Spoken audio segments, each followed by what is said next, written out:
ഇന്നത്തെ വേദഭാഗം വിശുദ്ധ യോഹന്നാൻ എഴുതിയ സുവിശേഷം 21 അധ്യായം 15 മുതൽ 25 വരെയുള്ള ദൈവവചനങ്ങളെ ശ്രദ്ധിപ്പിൻ. അവർ പ്രാതൽ കഴിച്ച ശേഷം യേശു ശിമോൻ പത്രോസിനോട്, യോഹന്നാൻ്റെ മകനായ ശിമോനെ, നീ ഇവരിൽ അധികമായി എന്നെ സ്നേഹിക്കുന്നുവോ എന്ന് ചോദിച്ചു. അതിനവൻ, ഉവ്വ് കർത്താവേ, എനിക്ക് നിന്നോട് പ്രിയമുണ്ട് എന്ന് നീ അറിയുന്നുവല്ലോ എന്ന് പറഞ്ഞു. എൻ്റെ കുഞ്ഞാടുകളെ മേയ്ക്ക എന്ന് അവൻ അവനോട് പറഞ്ഞു. രണ്ടാമതും അവനോട്, യോഹന്നാൻ്റെ മകനായ ശിമോനെ, നീ എന്നെ സ്നേഹിക്കുന്നുവോ എന്ന് ചോദിച്ചു. അതിനവൻ, ഉവ്വ് കർത്താവേ, എനിക്ക് നിന്നോട് പ്രിയമുണ്ട് എന്ന് നീ അറിയുന്നുവല്ലോ എന്ന് പറഞ്ഞു.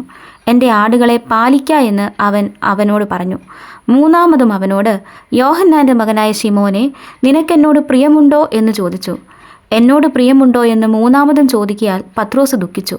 കർത്താവേ, നീ സകലവും അറിയുന്നു, എനിക്ക് നിന്നോട് പ്രിയമുണ്ട് എന്നും നീ അറിയുന്നുവെന്ന് അവനോട് പറഞ്ഞു. യേശു അവനോട്, എൻ്റെ ആടുകളെ മേയ്ക്ക. ആമേൻ ആമേൻ, ഞാൻ നിന്നോട് പറയുന്നു, നീ യൗവനക്കാരനായിരുന്നപ്പോൾ നീ തന്നെ അരകെട്ടി ഇഷ്ടമുള്ളിടത്ത് നടന്നു. വയസ്സനായ ശേഷമോ നീ കൈ നീട്ടുകയും മറ്റൊരുത്തൻ നിന്റെ അരകെട്ടി നിനക്കിഷ്ടമില്ലാത്ത ഇടത്തേക്ക് നിന്നെ കൊണ്ടുപോവുകയും ചെയ്യും എന്ന് പറഞ്ഞു. അതിനാൽ അവൻ ഇന്ന വിധം മരണം കൊണ്ട് ദൈവത്തെ മഹത്വപ്പെടുത്തുമെന്ന് അവൻ സൂചിപ്പിച്ചു. ഇത് പറഞ്ഞിട്ട് എന്നെ അനുഗമിക്ക എന്ന് അവനോട് പറഞ്ഞു.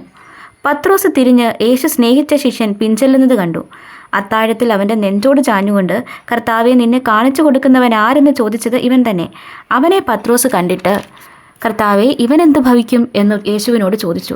യേശു അവനോട്, ഞാൻ വരുവോളം ഇവൻ ഇരിക്കണമെന്ന് എനിക്കിഷ്ടമുണ്ടെങ്കിൽ അത് നിനക്കെന്ത്?